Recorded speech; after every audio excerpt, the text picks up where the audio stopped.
Tahu nggak kalau NASA bukan cuma mengeksplorasi bintang, planet, galaksi, atau lubang hitam? Sulit dipercaya, tapi benar loh. Badan ini juga membuat penemuan di sini, di planet Bumi. Jadi, apa temuan terbaru NASA? Apa di bawah es ada kehidupan? Saat menganalisis data baru-baru ini, mereka menemukan hal tersembunyi di bawah es Antartika yang sulit dipercaya. Dan ini bukan cuma mengubah semua pengetahuan kita tentang seluruh sistem air di bumi loh, tapi juga bisa bantu meneliti kehidupan di ruang angkasa. Keberadaan manusia mungkin juga tergantung pada pemahaman tentang Antartika dan rahasianya. Jadi, penemuan terkini itu mengungkap informasi vital tentang keberlangsungan hidup kita. Tapi sebelum lanjut, coba kita cek sejauh mana pengetahuanmu tentang tempat ini, di mana sejauh mata memandang, kamu cuma bisa melihat es. Antartika adalah salah satu dari 7 benua yang berlokasi di belahan bumi selatan. Benua ini ada di posisi kelima dalam hal luas area totalnya, dan itu berarti hampir 2 kali luas Australia. Ingin melihat meteorit sungguhan? Ke Antartika aja. Karena iklimnya yang kering, Antartika adalah salah satu tempat terbaik untuk mengamati ruang angkasa. Lebih kerennya lagi, kamu bisa menemukan meteorit di permukaan putih benua itu. Ilmuwan telah mengumpulkan sekitar 45.000 meteorit dari sana, dan diperkirakan masih ada 300.000 meteorit lagi. Karena di sana tidak banyak batu terestrial, mudah bagi mereka untuk menemukan meteorit berkat warnanya yang gelap. Lingkungan gurun Antartika yang kering juga membantu mengawetkan batuan ini. Bahkan, batuan yang jatuh ke bumi lebih dari 1.000.000 tahun lalu. Kebayang nggak aktivitas vulkanik di Antartika? Sulit memang. Tapi inilah tempat api bertemu es.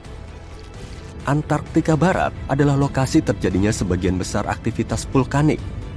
Ilmuwan baru-baru ini menemukan 138 gunung berapi di Antartika Barat saja. Wah! Mungkin kamu mengira kalau Antartika selalu dingin, tapi enggak loh. Suhu di wilayah pesisirnya bisa sehangat 10 derajat Celcius. Nah, apa kamu pernah bayangkan seperti apa rupa Antartika tanpa es?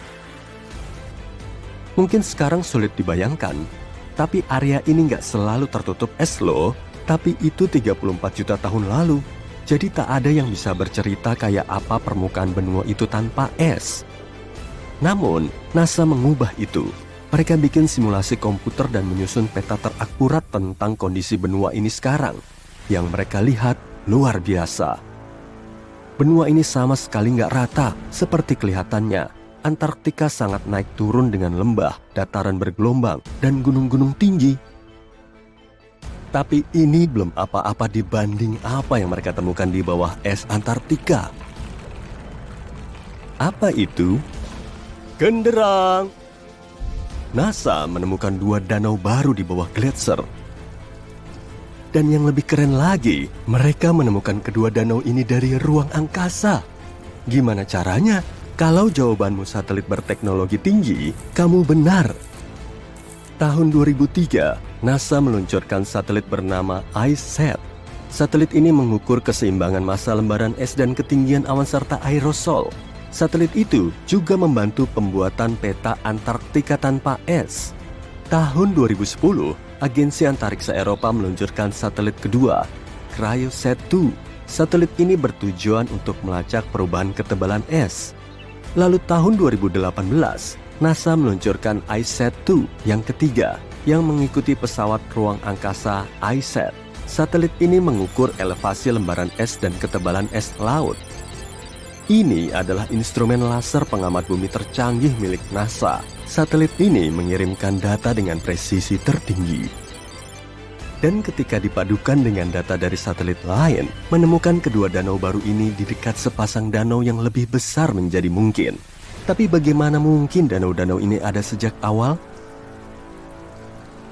Ketebalan rata-rata sebagian besar es Antartika sekitar 1,9 km.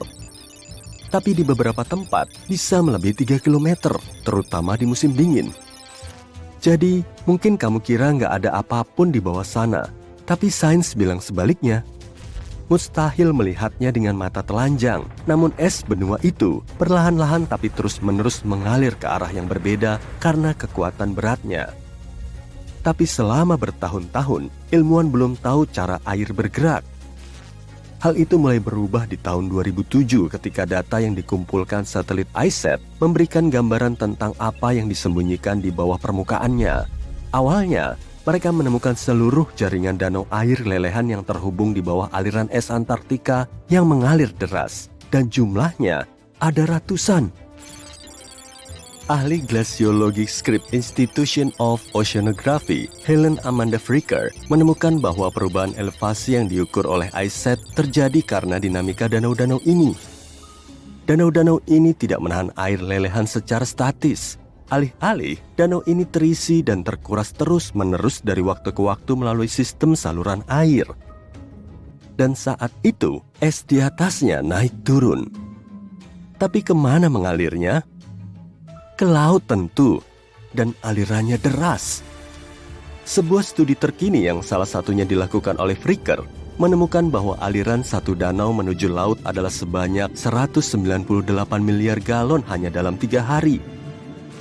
Banyak sekali misteri tentang cara kerja alam yang masih menunggu dipecahkan. Tapi menemukan 2 danau baru tersebut akan memberi ilmuwan gambaran yang lebih baik tentang secepat apa lembaran es Antartika berubah karena iklim menjadi lebih hangat dan bagaimana dampaknya terhadap arus laut serta kenaikan ketinggian air laut global. Siklus pengisian dan pengurasan danau juga menyebabkan lembaran es mengalami retak-retak dan celah dalam.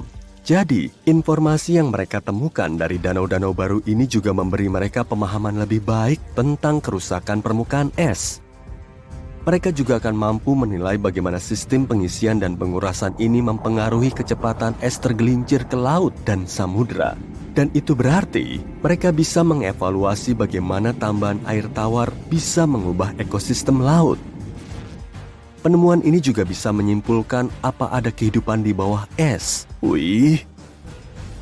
Ilmuwan mengebor sampai sekitar 1068 meter es dan menemukan sampel air yang diambil dari salah satu danau itu mengandung 10.000 sel bakteri per milimeter. Jumlah kehidupan bakteri setinggi itu adalah pertanda baik. Karena berarti perairan yang mengandung es juga bisa mendukung bentuk-bentuk kehidupan yang lebih tinggi, seperti binatang mikro, dan bahkan mungkin salah satu danau baru ini adalah tempat tinggalnya. Tapi hal yang paling seru, danau baru itu bisa bantu mereka memahami apa mungkin ada kehidupan di planet-planet lain. Ilmuwan percaya kehidupan apapun di bawah permukaan planet Mars yang membeku mungkin mengikuti pola yang teramati di danau Antartika. Jadi, ada kemungkinan mereka akan menemukan informasi penting baru tentang jenis kehidupan yang pernah ada di planet merah itu. Tapi kamu tak akan mau berada di sana di musim dingin. Suhu terendah di bumi yang bisa kamu alami adalah minus 89 derajat Celcius di tahun 2010. Bahkan terjadi suhu yang lebih rendah lagi, minus 93 derajat Celcius. Dan kamu akan merasakan hawa dingin ini jauh lebih parah karena angin kering dan kencang. Apa kamu tahu bahwa luas permukaan es di Antartika juga berubah sepanjang tahun? Di musim panas, luasnya sekitar 3 juta kilometer persegi. Tapi saat musim dingin, luasnya bertambah jadi 19 juta kilometer persegi. Meskipun ada perubahan, Antartika tetap merupakan area es terluas di bumi. Sorry Arktik, kamu kalah. Apa kamu tahu penguin kecil imut ini? Anggap hewan-hewan ini sebagai penduduk lokal, karena di sini nggak ada penduduk asli. Benua ini bukan milik siapa-siapa, karena tak ada satupun negara yang memilikinya. Tapi kamu tahu nggak siapa pemilik sebenarnya? 5 spesies penguin yang berbeda, anjing laut, dan paus pembunuh.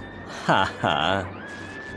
Meskipun kondisi alamnya keras, kamu bisa loh mengunjunginya sebagai turis untuk memancing dan berbagai tujuan penelitian. Sekitar 5.000 orang tinggal di benua ini di musim panas di berbagai stasiun riset. Tapi saat datang musim dingin, jumlah itu secara alami turun menjadi 1.000. Lapisan es Antartika merupakan 70% persediaan air tawar dunia. Bayangin apa yang akan terjadi kalau es itu meleleh. Ketinggian laut global akan naik sampai 60 meter. Musim panas ini terasa begitu panas ya, nggak kayak yang sudah-sudah. Rasanya seperti marshmallow di atas panggangan yang mendesis. Ya, dunia memang semakin panas, tapi beberapa wilayah selalu melawan suhu tinggi. Ternyata orang-orang menciptakan beberapa penemuan untuk tetap merasa sejuk di zaman kuno juga. Beberapa di antaranya masih berfungsi, bahkan setelah 3.000 tahun kemudian. Mari kita lihat bagaimana cara orang menyelamatkan diri dari panas sepanjang sejarah. Jadi tambahkan es batu ke dalam minuman dinginmu dan bersiaplah untuk mendengar cara orang-orang bertahan dari panas. Omong-omong soal es batu, tahukah kamu bahwa bangsa Persia pernah membuat sistem penyimpanan es?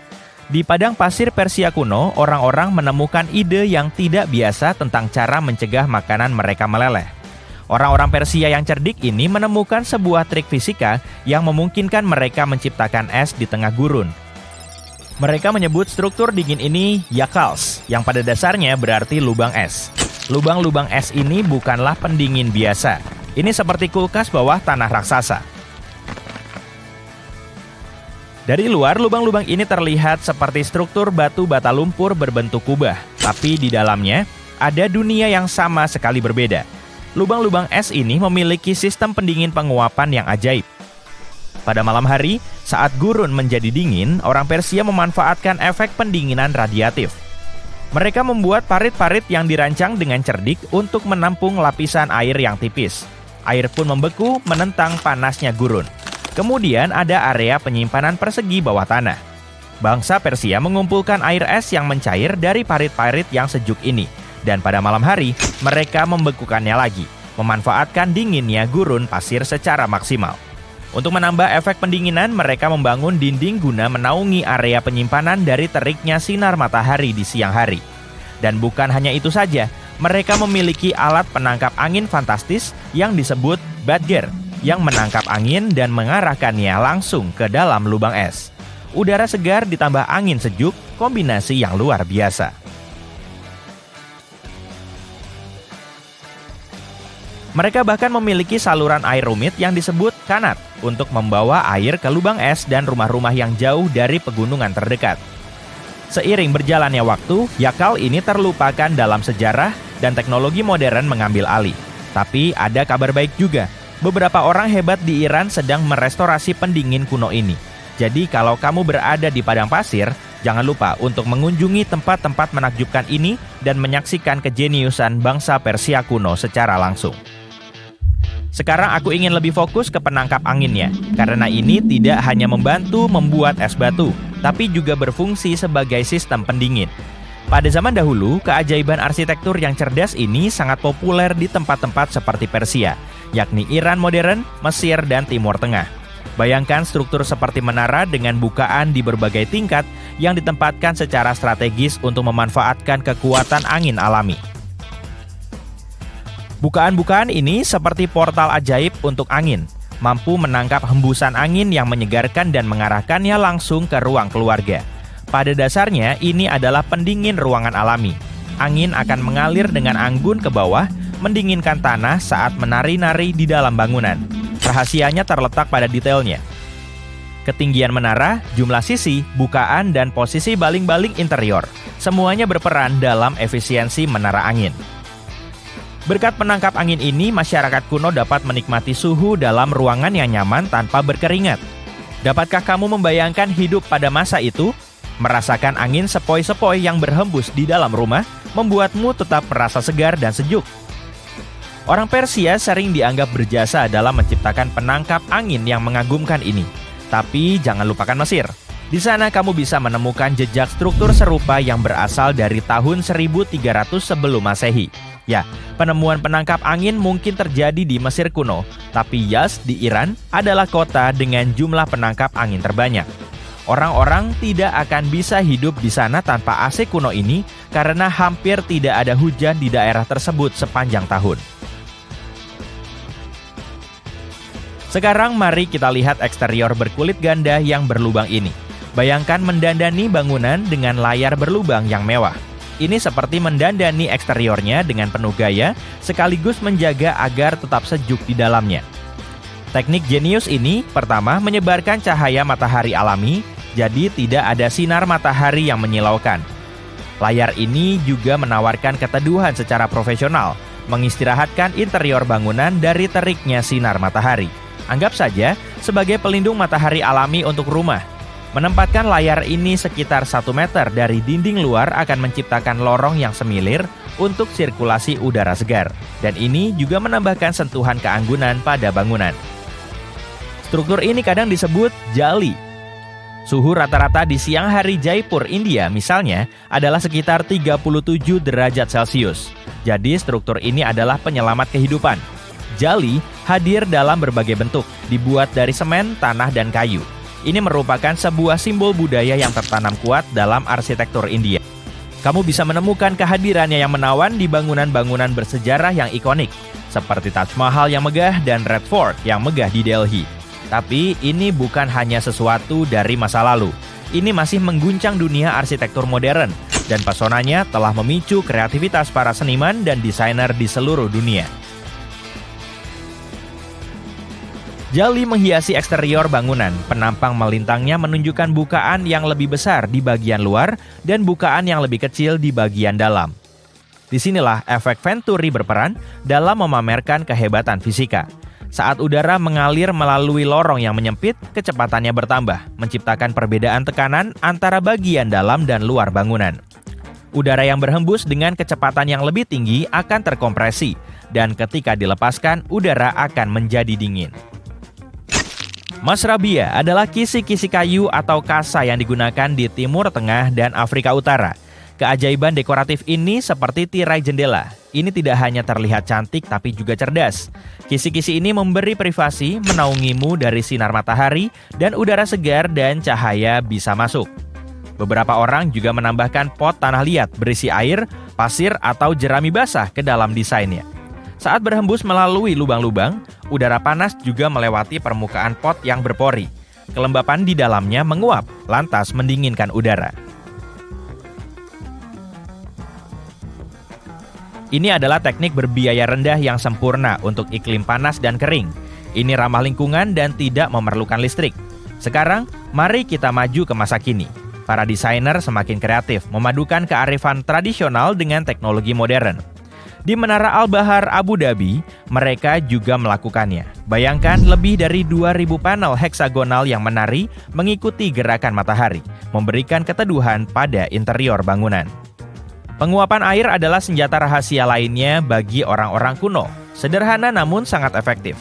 Ditambah lagi, orang Mesir kuno menggantungkan tikar basah dan tirai di pintu. Ketika melewatinya, udara menjadi dingin, memberikan kelegaan dari teriknya matahari. Para arsitek zaman kuno ahli dalam memaksimalkan aliran udara. Mereka tahu bagaimana membuat ventilasi silang dan membiarkan udara panas keluar sambil mengundang udara yang lebih sejuk ke dalam ruangan. Omong-omong soal Roma kuno, pemandian adalah tempat yang tepat untuk dikunjungi saat itu.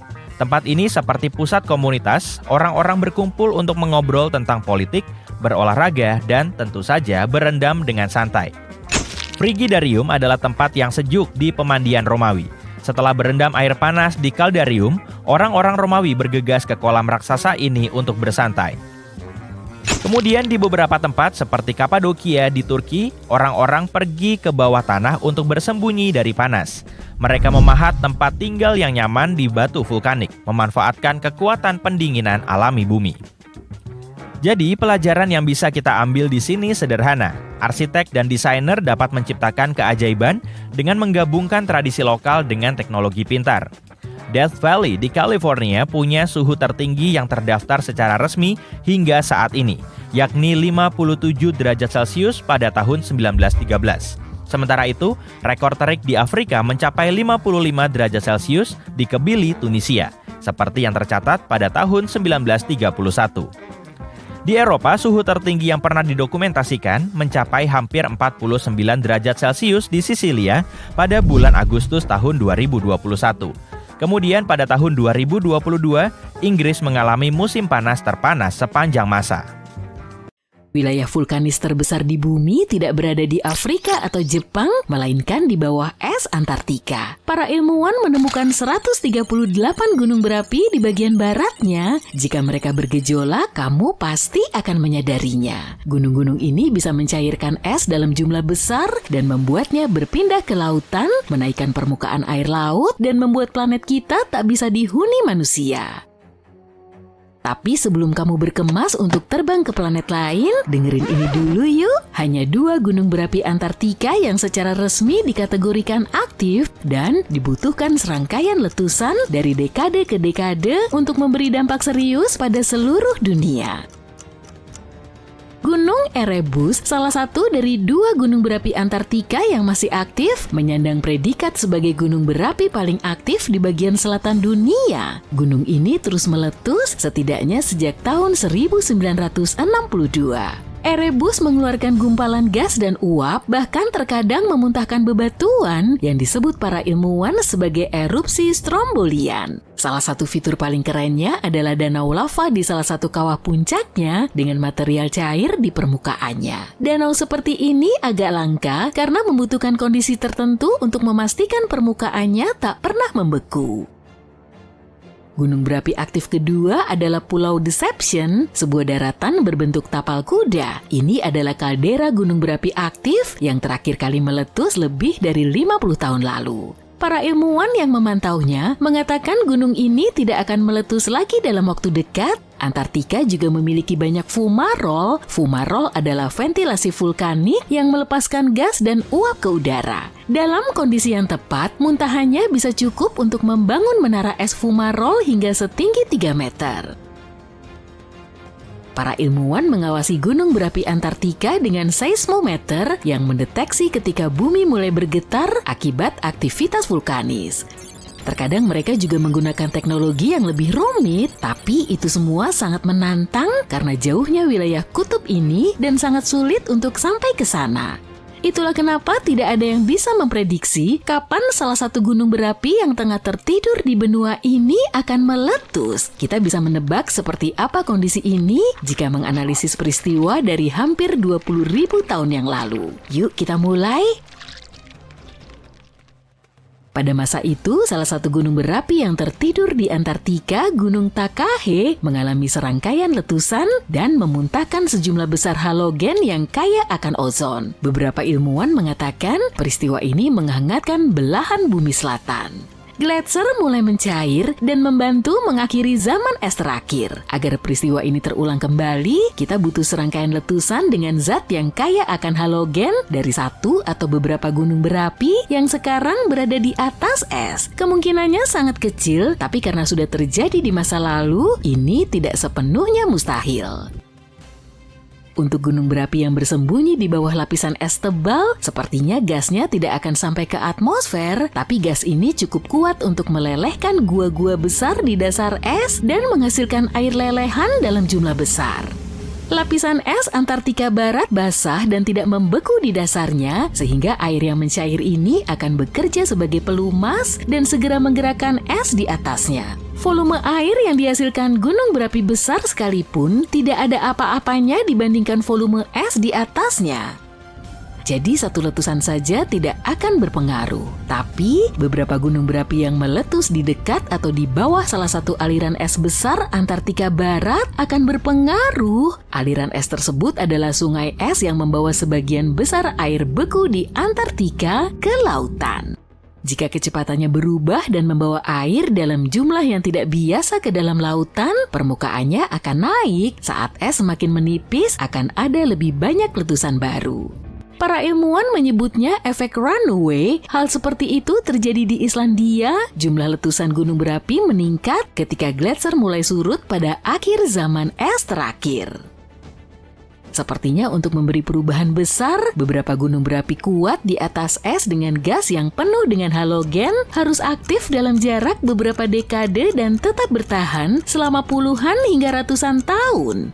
Antartika menyimpan sekitar 80% dari seluruh air tawar di dunia. Jika semuanya mencair, permukaan air laut global akan naik hampir 61 meter. Kemudian kita harus mencari planet baru untuk ditinggali, tapi skenario ini sedikit mustahil. Kemungkinan besar letusan di bawah es akan melumasi aliran es dan menyapu air ke lautan, tapi ini tidak akan menjadi akhir dunia. Meski begitu, gunung berapi super kuat dan super aktif bisa melakukannya, dan itu sudah terjadi di masa lalu. Lebih dari 200 juta tahun yang lalu, dunia mengalami perubahan besar dengan tidak hanya 1 atau 2, melainkan 4 letusan gunung berapi besar dalam waktu berdekatan. Supervulkan yang disebut Kem telah meletus berulang-ulang selama 600.000 tahun. Semua itu terjadi di Rangelia, sebongkah besar tanah yang dulunya merupakan gunung berapi supermasif yang membentang di wilayah yang kini disebut British Columbia dan Alaska. Dan bukan lava atau abu vulkanis yang merusak lingkungan, tapi letusannya membuat tingkat karbon meroket. Planet ini tidak akan pernah sama lagi. Aktivitas vulkanik ini mungkin membantu dinosaurus tumbuh dari makhluk seukuran kucing menjadi raksasa seperti yang kita lihat di Jurassic Park. Letusan ini memulai musim hujan selama 2 juta tahun. Hal ini membuat seluruh dunia menjadi panas dan lembab dan dinosaurus menyukainya. Para peneliti menggali jauh ke dalam lapisan sedimen di bawah danau kuno di Asia untuk mengungkap rahasia ini. Mereka menemukan jejak abu vulkanis dan merkuri, tanda-tanda yang jelas dari letusan dahsyat tersebut. Ada penanda karbon yang menunjukkan lonjakan besar tingkat karbon dioksida. Ini membuat atmosfer menjadi panas dan hujan pun turun deras. Kabar buruknya, letusan seperti ini bisa saja terjadi lagi. Gunung berapi di bawah Taman Nasional Yellowstone telah tertidur selama hampir 70.000 tahun. Tapi jika ia terbangun, letusannya akan jauh lebih dahsyat daripada letusan Gunung St. Helens di tahun 1980. Letusan ini dianggap letusan gunung berapi paling dahsyat dalam sejarah Amerika Serikat. Letusan ini terjadi setelah 2 bulan gempa bumi dan injeksi magma di bawah gunung berapi yang melemahkan dan menghancurkan seluruh permukaan utara gunung. Kolom letusannya mencapai 24.000 meter lebih ke atmosfer dan menyebarkan abu ke 11 negara bagian Amerika Serikat serta beberapa provinsi Kanada. Letusan Yellowstone terakhir 1000 kali lebih besar dari itu. Tanah di atas Yellowstone berada di atas titik panas yang terbentuk dari batuan cair dan setengah cair yang disebut magma. Magma ini mengalir ke sebuah ruang di bawah taman sekitar 6-9 km dalamnya, membuat tanah mengembang seperti balon. Tapi kemudian saat mendingin, tanah akan kembali ke kondisi biasanya. Para pengamat gunung berapi telah mengamati hal ini selama 1 abad. Mereka melihat tanah terangkat sekitar 25 cm sekitar 20 tahun lalu, tapi sejak tahun 2010 tanah kembali turun. Para ahli mengatakan tidak ada letusan besar yang akan terjadi, jadi kiamat tidak akan terjadi dalam waktu dekat. Tapi ada beberapa aktivitas bawah tanah yang terjadi akhir-akhir ini yang membuat kita tetap tertarik. Karena manusia belum ada untuk menyaksikan setiap hal kecil yang dilakukan Yellowstone, agak sulit untuk mengatakan dengan pasti apa yang terjadi di bawah sana. Yellowstone telah mengalami beberapa letusan dahsyat dalam beberapa juta tahun terakhir. Letusan-letusan itu terjadi rutin dengan jarak 6 hingga 800.000 tahun di antara letusan-letusan tersebut. Letusan besar terjadi sekitar 640.000 tahun lalu dan pada dasarnya membentuk kembali seluruh lanskap, menyebarkan abu dan puing-puing hingga ke Louisiana. Kamu masih bisa kok melihat sisa-sisa letusan besar terakhir di kaldera Yellowstone sekarang. Para ahli mengatakan letusan besar seperti yang terakhir kali kemungkinannya kecil untuk terjadi lagi. Kita lebih mungkin melihat erupsi uap dan air panas atau aliran lava. Kapan dan seperti apa kekuatan letusan yang akan terjadi masih menjadi misteri bagi ilmuwan. Saat itu tahun 1898 dan kamu sedang mengikuti penggalian di Saqqara. Tempat yang tidak jauh dari Kairo ini penuh dengan makam kuno dan piramida. Kamu sedang berada dalam mood Indiana Jones dan berharap menemukan sesuatu yang sangat fenomenal dan menjadi terkenal. Emas, manuskrip, peta harta karun, mumi Firaun yang terkenal. Tunggu, burung kayu. Kamu benar-benar kecewa karena terlihat seperti mainan biasa. Mainan lama tapi tetap saja. Kamu nggak tahu bahwa bertahun-tahun kemudian seseorang akan menyatakan bahwa burung itu sebenarnya adalah sebuah pesawat monoplane kuno. Jadi artefak yang dijuluki burung Sakara ini terbuat dari pohon sycamore. Burung ini memiliki lebar sayap hanya 18 cm dan beratnya sekitar 40 gram, souvenir asli yang sempurna dari Mesir menurutku. Burung ini berusia lebih dari 2000 tahun dan terlihat sangat polos tanpa ukiran bulu apapun atau ornamen rumit lainnya. Namun ia memiliki paruh dan mata yang membuat temuan ini terlihat seperti elang, lambang dewa Horus. Ekornya agak nggak biasa karena berbentuk kotak, terlihat tegak dan sepertinya bagian yang cekung adalah tempat untuk bagian yang sekarang hilang. Manusia suka memecahkan misteri yang bagus, jadi ada beberapa upaya untuk menjelaskan penggunaan burung itu. Pertama, secara sederhana, itu adalah sebuah benda upacara. Gagasan kedua itu adalah mainan untuk seorang anak dari keluarga kaya, bisa saja itu semacam bumerang yang merupakan konsep yang populer di Mesir kuno. Kemudian ada teori yang mengatakan bahwa burung itu digunakan sebagai penunjuk arah angin, tapi teori ini sudah terbantahkan karena patung ini nggak punya lubang atau tanda apapun kecuali lubang yang dibuat di museum di Kairo untuk menempelkan benda pameran ini pada tongkat. Jadi nggak ada cara untuk menggantungnya di masa lalu. Hampir seabad setelah burung itu ditemukan, ahli sejarah Mesir Dr. Khalil Mesihah mengajukan teori baru bahwa burung itu bisa jadi merupakan model monoplane. Dia percaya bahwa burung itu kehilangan sayap horizontal, jika tidak sayapnya pasti sudah diatur pada sudut yang tepat, mirip dengan pesawat modern. Hal ini bisa saja berfungsi untuk menghasilkan daya angkat aerodinamis yang diperlukan untuk penerbangan. Dr. Mesihah juga mengklaim bahwa pada saat itu menempatkan model miniatur penemuan teknologi di makam adalah hal yang umum. Jadi apakah orang Mesir kuno benar-benar menciptakan pesawat pada tahun 200 sebelum Masehi? Itu akan membuat Wright bersaudara yang dianggap sebagai penemu penerbangan sangat-sangat marah. Mereka baru melakukan penerbangan pertama pada tahun 1903. Hanya ada satu cara untuk mengetahuinya dengan pasti, yaitu dengan menguji modelnya. Tapi tahukah kamu, Museum Mesir di Kairo tidak mungkin membiarkan salah satu benda pameran kesayangan mereka terbang seperti mainan. Itulah mengapa perancang pesawat layang Martin Gregory membuat model serupa, kali ini dari kayu balsa, dan dia menyimpulkan bahwa meskipun dengan ekor pesawat yang hilang, pesawat itu tidak terlalu bagus untuk terbang. Apakah kasus terpecahkan? Enggak juga. Hal ini tidak terdengar cukup meyakinkan bagi History Channel, jadi mereka mengundang seorang ahli aerodinamika untuk membuat replika burung itu. Dia mengujinya dalam kondisi cuaca yang mirip dengan yang ada di Mesir dan terkesan dengan kemampuan pesawat kecil itu. Jadi jika mereka memang menciptakan prototipe pesawat pada zaman Fir'aun, itu akan menjadi contoh yang baik dari UPART. Itu adalah artefak yang tidak pada tempatnya, sebuah benda yang jauh lebih maju dari zamannya dalam hal teknologi atau sejarah. Dan burung Sakara bukanlah satu-satunya contoh konsep revolusioner seperti itu.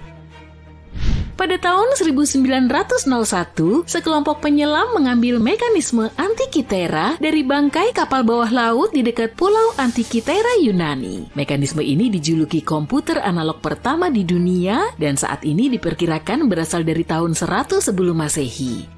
Mekanisme perunggu ini dapat memberitahu posisi matahari, bulan, planet-planet, dan bintang-bintang, serta fase bulan, tanggal gerhana matahari yang akan datang, dan bahkan kecepatan gerak bulan di langit. Tidak ada yang tahu pasti siapa yang menggunakannya dan bagaimana atau di mana alat ini dibuat. Tapi jelas bahwa alat ini sangat akurat dan terlalu canggih untuk zamannya.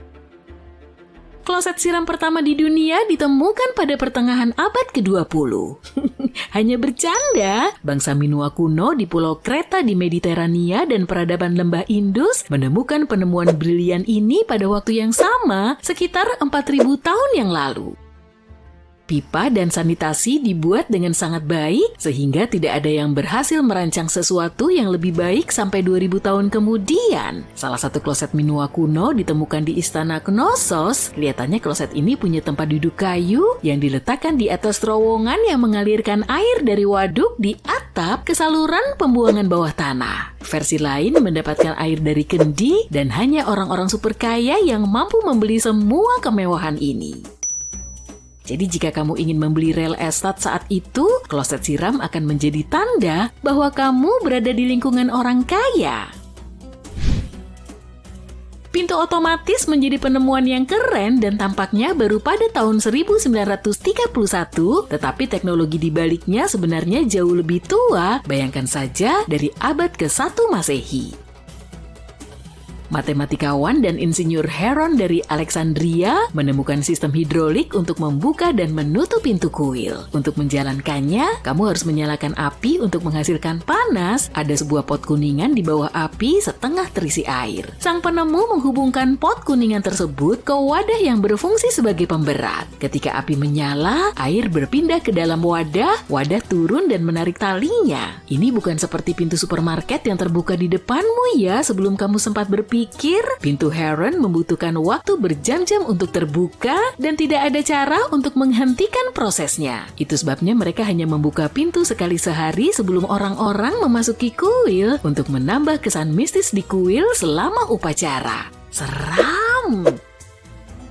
Sepertinya baterai pertama kali ditemukan di Baghdad sekitar 2000 tahun yang lalu. Seorang arkeolog Jerman menemukan stoples tanah liat berbentuk oval ini pada tahun 1938. Para ilmuwan masih belum yakin apa kegunaannya dan siapa penciptanya. Ada teori yang mengatakan bahwa itu digunakan untuk menyepuh benda-benda dengan logam mulia. Ketika mereka mengisinya dengan asam lemah seperti cuka, baterai tersebut menghasilkan sekitar 1 volt listrik. Teori lain mengatakan bahwa baterai itu adalah wadah untuk gulungan kitab suci. Apakah kamu ingin membeli lensa kontak yang dirancang sendiri oleh Leonardo da Vinci? Pada tahun 1508, dia menciptakan lensa kaca dengan corong di satu sisi. Kamu harus memakainya dan air di dalamnya untuk memperbaiki penglihatanmu. Kedengarannya agak nggak nyaman kan? Jadi sekitar 1 abad kemudian, ilmuwan Prancis René Descartes memutuskan untuk memperbaiki ide tersebut dan membuat kontak kornea menjadi lensa masa depan. Kontak karena lensa ini menyentuh matamu, paham?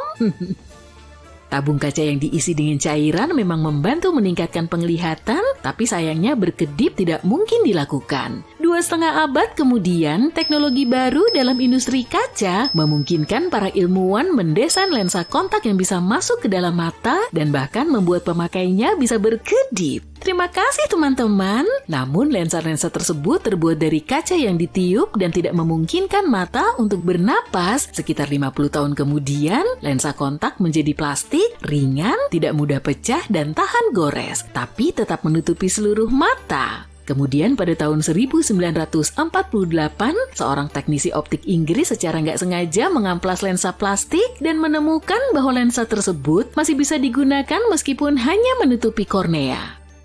Bayangin kamu tinggal di London pada abad ke-19 dan perlu mengirim pesan ke New York. Butuh waktu sekitar 10 hari untuk sampai ke sana dengan menggunakan kapal. Jadi ketika waktu pengiriman berubah dari beberapa hari menjadi beberapa jam pada tahun 1858, itu adalah sensasi yang sesungguhnya. Pesan pertama dikirim oleh Ratu Victoria sendiri. Itu semua dimungkinkan berkat kabel telegraf transatlantik yang membentang di bawah laut. Sayangnya penemuan baru yang keren ini hanya bertahan selama beberapa minggu, butuh waktu bertahun-tahun untuk menghidupkannya kembali. Kita tahu bahwa orang Mesir kuno cukup berbakat untuk membangun sesuatu yang megah seperti piramida. Tapi apakah mereka juga cukup pintar untuk mengukur kecepatan cahaya? Ada sebuah teori yang beredar di dunia maya yang mengatakan hal itu. Jika kamu melihat kedua angka ini, kamu akan melihat bahwa kedua angka ini sangat cocok. Yang pertama adalah kecepatan cahaya dalam ruang hampa udara yang diukur dalam satuan meter. Dan yang kedua adalah garis lintang piramida Agung Giza. Jadi, apakah hal ini dilakukan dengan sengaja atau hanya kebetulan saja? Untungnya, Kami dapat memberitahumu bahwa ini hanyalah sebuah kebetulan, bukan sebuah konspirasi. Piramida Agung hanyalah salah satu dari sekian banyak tempat di dunia yang memiliki garis lintang yang sama.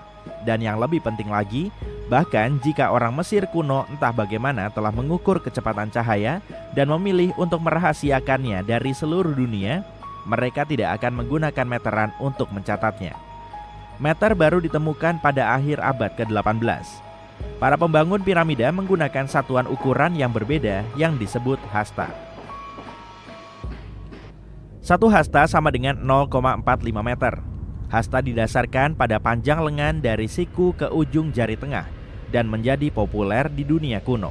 Jadi, jika mereka ingin membuat seluruh dunia terkesan dan mengatur piramida pada titik yang sesuai dengan kecepatan cahaya dalam hasta, mereka harus membangun konstruksi ikonik mereka di suatu tempat di Eropa.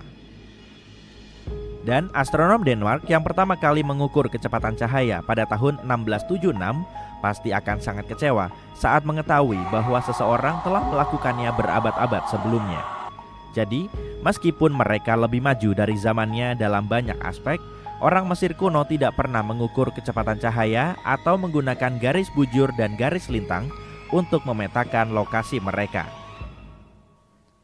Dasar piramida Agung Giza mungkin tampak seperti bujur sangkar yang sempurna, tapi sebenarnya struktur ini terdiri dari 8 sisi, bukan 4 sisi. Keempat sisinya memiliki lekukan cekung yang halus yang membelahnya secara merata dari dasar ke ujung. Versi resminya adalah bahwa seorang pilot Inggris adalah orang pertama yang menyadarinya pada tahun 1940 saat terbang di atas piramida. Dia mengambil foto yang menunjukkan bayangan yang menyoroti lekukan-lekukan ini. Beberapa orang berpikir bahwa garis-garis ini hanya terlihat dari atas dan paling baik dilihat saat fajar dan senja selama equinox musim semi dan musim gugur. Hal ini telah memunculkan teori aneh bahwa orang Mesir kuno mungkin telah merancang piramida untuk berkomunikasi dengan sesuatu yang melihatnya dari atas. Piramida Agung adalah salah satu dari 3 piramida yang dulunya memiliki pintu putar. Beratnya sekitar 20 ton, tapi mereka masih bisa dengan mudah membukanya dari dalam. Ukurannya yang pas membuatnya hampir tidak terlihat dari luar, tanpa kait atau pegangan yang terlihat. Hanya ada sedikit variasi pada batu eksterior yang memberikan celah. 2 piramida lainnya yang memiliki pintu serupa adalah milik ayah dan kakek Khufu. Piramida Agung juga memiliki ruang kosong tersembunyi sepanjang 30 meter yang hanya ditemukan pada tahun 2017. Kita masih belum tahu apa yang ada di dalam ruang tersebut, apa tujuannya, atau apakah itu satu-satunya ruang dari jenisnya. Para peneliti menggunakan teknologi yang sama untuk melihat menembus dinding katedral, piramida Maya, dan bahkan gunung berapi. Hal ini bergantung pada hujan alami partikel subatom yang disebut muon. Partikel-partikel ini lebih mudah melewati ruang kosong daripada melalui material padat. Jadi, jika mereka mengatur beberapa detektor muon di sekitar sebuah struktur, para ilmuwan dapat memetakan area padat dan kosong. Sebuah tim ilmuwan menempatkan detektor muon di dalam piramida Agung dan membiarkannya mengumpulkan data selama berbulan-bulan. Para ilmuwan telah menganalisis sampel mortar yang digunakan untuk membangun piramida berkali-kali. Meskipun kita tahu komposisinya, teknologi modern masih belum bisa menirunya. Mortar sebagian besar terbuat dari gypsum yang telah diproses, tapi tidak digunakan seperti semen yang kita gunakan untuk batu bata saat ini. Sebaliknya, mereka menggunakannya untuk menopang sambungan antara batu-batu besar saat dipasang. Diperkirakan jumlah yang mereka butuhkan untuk membangun piramida Agung adalah sekitar 0,5 juta ton mortar. Adukan semen gypsum ini lebih kuat dari batu-batu itu sendiri dan telah bertahan selama ribuan tahun. Keempat sisi piramida Agung sejajar dengan arah mata angin, utara, selatan, timur, dan barat. Menurut arkeolog dan insinyur Glendas, penyelarasannya akurat hingga 4 menit busur atau 1/15 derajat. Para arsiteknya berhasil mencapai hal ini tanpa alat modern seperti drone, cetak biru, atau komputer. Banyak peneliti yang mencoba menjelaskan keajaiban konstruksi ini. Mungkin mereka menggunakan bintang kutub atau bayangan matahari. Das baru-baru ini mengusulkan ide baru yang lebih sederhana. Orang Mesir mungkin menggunakan ekuinoks musim gugur untuk menyelaraskan piramida. Peristiwa ini terjadi 2 kali dalam setahun ketika garis khatulistiwa bumi melewati pusat piringan matahari, membuat siang dan malam hampir sama panjangnya. Untuk menguji teorinya, Das melakukan percobaan pada tanggal 22 September 2016, hari pertama ekuinoks musim gugur. Dia menggunakan tongkat khusus yang dimiliki orang Mesir untuk membuat bayangan dan melacak ujungnya secara berkala, membentuk kurva yang halus. Dengan menghubungkan 2 titik kurva dengan tali yang kencang, dia menciptakan garis timur-barat yang nyaris sempurna. Das mencatat bahwa pada titik balik matahari, ujung bayangan berupa garis lurus hampir sempurna timur-barat dan dengan sedikit kesalahan berlawanan arah jarum jam. Ada kesalahan yang sama pada piramida. Meskipun eksperimennya dilakukan di Connecticut, Das percaya bahwa metode yang sama juga bisa diterapkan di Mesir. Yang dibutuhkan oleh orang Mesir kuno adalah hari yang cerah. Mereka dapat menentukan titik balik matahari musim gugur dengan menghitung 91 hari dari titik balik matahari musim panas. Tapi mereka hanya meninggalkan sedikit petunjuk dan tidak ada dokumen teknik atau rencana arsitektur yang ditemukan yang menjelaskan metode mereka. Jadi mereka mungkin telah memetakan bayangan tetapi tidak pasti. Para ilmuwan telah lama bertanya-tanya bagaimana balok-balok batu yang berat itu dibawa ke lokasi-lokasi piramida, dan mereka mungkin akhirnya memiliki jawabannya. Sebuah tim peneliti dari University of North Carolina, Wilmington, telah menemukan bahwa 31 piramida kemungkinan besar dibangun di sepanjang cabang Sungai Nil yang telah lama hilang. Sekarang tersembunyi di bawah padang pasir dan lahan pertanian. Selama bertahun-tahun, para arkeolog berpikir bahwa orang Mesir kuno pasti menggunakan jalur air di dekatnya untuk mengangkut material, peralatan, orang, dan apapun yang mereka butuhkan untuk membangun piramida di sungai. Namun, sampai sekarang mereka tidak yakin dengan lokasi, bentuk, ukuran, atau kedekatan jalur air ini dengan lokasi piramida. Kelompok peneliti ini menggunakan citra satelit radar, peta historis, survei geofisika, dan coring sedimen untuk memetakan cabang sungai tersebut. Mereka percaya bahwa cabang sungai tersebut terkubur oleh kekeringan besar dan badai pasir ribuan tahun yang lalu. Tim berhasil masuk ke bawah permukaan pasir dan mendapatkan gambar beberapa fitur tersembunyi berkat teknologi radar. Mereka menemukan sungai tersembunyi dan struktur kuno yang mengalir di kaki bukit tempat sebagian besar piramida Mesir kuno berada. Penemuan cabang sungai yang telah punah ini membantu menjelaskan kepadatan piramida yang tinggi antara Giza dan Lis di tempat yang sekarang menjadi daerah gurun Sahara yang tidak ramah. Mesir bukanlah negara dengan piramida terbanyak di dunia. Gelar juara di sini jatuh ke tangan tetangganya di selatan, Sudan. Negara ini memiliki antara 200 hingga 255 piramida dibandingkan dengan Mesir yang hanya memiliki 138 piramida. Piramida-piramida ini dibangun oleh anggota kerajaan Kush, sebuah peradaban kuno yang menguasai wilayah di sepanjang Sungai Nil berabad-abad yang lalu. Mereka mulai membangun piramida sekitar 500 tahun setelah orang Mesir berhenti melakukannya. Piramida mereka jauh lebih kecil daripada piramida Mesir, tapi dibangun untuk tujuan yang sama. Para arkeolog masih bekerja untuk mencari tahu bagaimana piramida di Sudan dibangun, berapa lama waktu yang dibutuhkan untuk menyelesaikannya, dan apa yang terjadi pada masyarakat mereka. Bayangkan ini, kamu melayang-layang di luar angkasa, menatap ke bawah ke sebuah planet marmer biru. Apa yang ada di atas? Kamu mungkin berpikir itu kutub utara, tapi belum tentu demikian. Kenyataannya, keyakinan kolektif kita bahwa kutub utara berada di bagian atas dunia tidak memiliki dukungan ilmiah yang kuat. Itu hanyalah salah satu pemikiran yang kita terima seiring waktu. Dan pemikiran ini memiliki sejarah yang menarik, disertai dengan astrofisika, ilmu psikologi, dan sebuah kejutan. Ini memengaruhi apa yang kita rasakan tentang dunia lebih dari yang kita kira. Mengetahui di mana kita berada sangat penting untuk kelangsungan hidup, dan ini berlaku untuk sebagian besar spesies, bukan hanya manusia. Seperti halnya lebah madu misalnya, manusia memiliki kemampuan untuk menciptakan peta mental dari lingkungan sekitar kita. Tapi, kelebihan kita adalah mampu berbagi peta ini dengan orang lain. Kita sudah melakukannya sejak lama. menggambar peta di mana saja, mulai dari dinding gua hingga layar komputer. Peta paling awal yang ditemukan berasal dari 14.000 tahun yang lalu. Terlepas dari sejarah yang panjang ini, baru dalam beberapa abad terakhir ini kita memutuskan utara harus konsisten berada di bagian atas peta. Para ahli sejarah mengatakan bahwa dulunya, bagian utara hampir tidak pernah berada di atas karena melambangkan kegelapan. Bagian barat juga sama, karena disitulah matahari terbenam setiap sore. Namun, peta Asia kuno tampaknya menentang tren ini. Nah, sebelum kamu bertanya, kompas mereka bukanlah alasan utara ditempatkan di bagian atas. Kompas Asia kuno sebenarnya diatur untuk menunjuk ke arah selatan, yang dianggap arah yang lebih menguntungkan dibanding utara yang dingin dan gelap.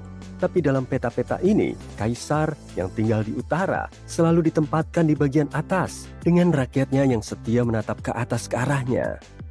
Kalau ditelusuri ke belakang, setiap budaya memiliki gagasan sendiri tentang apa yang layak untuk dihormati, yang mengarah pada beragam orientasi peta-peta awal. Bangsa Mesir lebih menyukai arah timur, tempat matahari menyinari kita setiap pagi. Peta-peta Arab kuno lebih menyukai arah selatan. Peta-peta Eropa dari era yang sama menempatkan timur di bagian atas. Jadi, kapan semua orang memutuskan utara sebagai puncak yang baru? Kamu mungkin tergoda untuk memberi kredit kepada para penjelajah seperti Columbus dan Magellan yang berlayar mengikuti bintang utara, tapi mereka tidak melihat dunia dengan cara pandang itu. Columbus misalnya melihat dunia dengan timur di bagian atas dan meyakini ia sedang menuju ke surga. Peta dunia Mercator tahun 1569 menjadi pelopor perubahan karena merupakan peta pertama yang memperhitungkan pergeseran bumi agar navigasi lebih akurat. Tapi meski begitu, penekanannya bukan pada arah utara. Mercator memproyeksikan kutub hingga tak terbatas, menganggapnya relatif tidak penting karena para pelaut jarang berlayar ke sana. Ada kemungkinan penempatan utara di atas adalah karena orang-orang Eropa yang banyak melakukan penjelajahan berada di belahan bumi utara dengan lebih banyak wilayah yang bisa dijelajahi dan orang-orang yang bisa ditemui. Entah mengapa, ide utara di atas ini tetap bertahan. Bahkan ketika seorang astronot NASA pada tahun 1972 mengambil foto bumi dengan bagian selatan di atas, foto tersebut dibalik untuk menghindari kebingungan. Disinilah letak menariknya. Saat melihat bumi dari luar angkasa, konsep atas dan bawah tidak lagi berlaku. Tentu saja, bumi sejajar dengan bidang planet-planet lain di tata surya karena semua memiliki kisah kelahiran kosmik yang sama. Tapi kita bisa saja membalikannya atau meletakkan matahari di atas atau di bawah, tergantung sudut pandang kosmik masing-masing. Bahkan, di dalam Bima Sakti, tata surya kita memiliki kemiringan sekitar 63 derajat. Kalau dipikir-pikir, konsep atas, bawah, kiri, atau kanan tidak bisa diterapkan di luar angkasa. Tapi bagaimana dengan perubahan kebiasaan? Perlukah kita terbuka untuk melihat dunia dari sudut pandang berbeda? Ada beberapa bukti psikologis bahwa mentalitas utara di atas kita mungkin mengubah persepsi kita tentang nilai. Kebanyakan orang menganggap utara sebagai atas dan selatan sebagai bawah. Hal ini bahkan membuat para psikolog bertanya-tanya apakah asosiasi ini dapat mempengaruhi cara orang menilai tempat yang berbeda di peta. Ketika diperlihatkan peta kota fiktif, orang-orang cenderung memilih tempat tinggal di bagian utara. Dan ketika ditanya di mana orang-orang dengan status sosial yang berbeda tinggal, mereka menempatkan orang-orang kaya di utara dan orang-orang yang kurang beruntung di selatan. Tidaklah terlalu berlebihan jika kita berspekulasi bahwa manusia mungkin tidak terlalu peduli dengan apa yang terjadi di wilayah yang lebih rendah dari lokasi mereka di peta. Tapi ada solusi sederhana, yaitu membalikan peta. Eksperimen ini menunjukkan tindakan sederhana ini bisa menghilangkan bias bahwa utara berarti baik. Untuk diketahui, peta terbalik sudah tersedia secara online. Penduduk Australia pastinya akan menikmati perubahan ini. Terlepas dari sisi mana yang lebih disukai berada di atas, kamu tetap butuh panduan kompas. Pernahkah kamu berpikir tentang sistem kompas? Ini salah satu gadget tertua dalam perlengkapan bertahan hidup kita. Kompas sudah ada selama berabad-abad, berfungsi sebagai pemandu bagi para petualang, pengembara, dan penjelajah. Memandu mereka melewati samudera yang belum terpetakan dan membantu menemukan benua baru. Pada dasarnya, kompas mengubah manusia dari makhluk yang berdiam di wilayahnya menjadi pengelana yang menjelajahi dunia. Planet biru kita yang indah ini bukan sekadar bola yang berputar di jagat raya, tapi juga memiliki medan magnetnya sendiri. Bayangkan bumi sebagai magnet raksasa yang berdengung dengan energi yang tak terlihat. Ini semua berkat inti bumi, sebuah bola besi cair yang berada di bawah tekanan sangat besar, tepat di pusat planet kita. Inti ini, yang sebagian cair dan sebagian lagi kristal padat, bergejolak dan berputar akibat putaran bumi, menciptakan medan magnet yang menghasilkan kutub utara dan selatan. Tapi disinilah masalahnya. Kutub-kutub magnetik ini tidak sejajar dengan kutub-kutub geografis bumi, yaitu yang berada di poros bumi. Memang mendekati, tapi tidak persis di tempat yang sama. Inilah sebabnya kompas yang bereaksi terhadap medan magnet tidak menunjuk langsung ke apa yang kita sebut utara sejati, yaitu kutub utara secara geografis.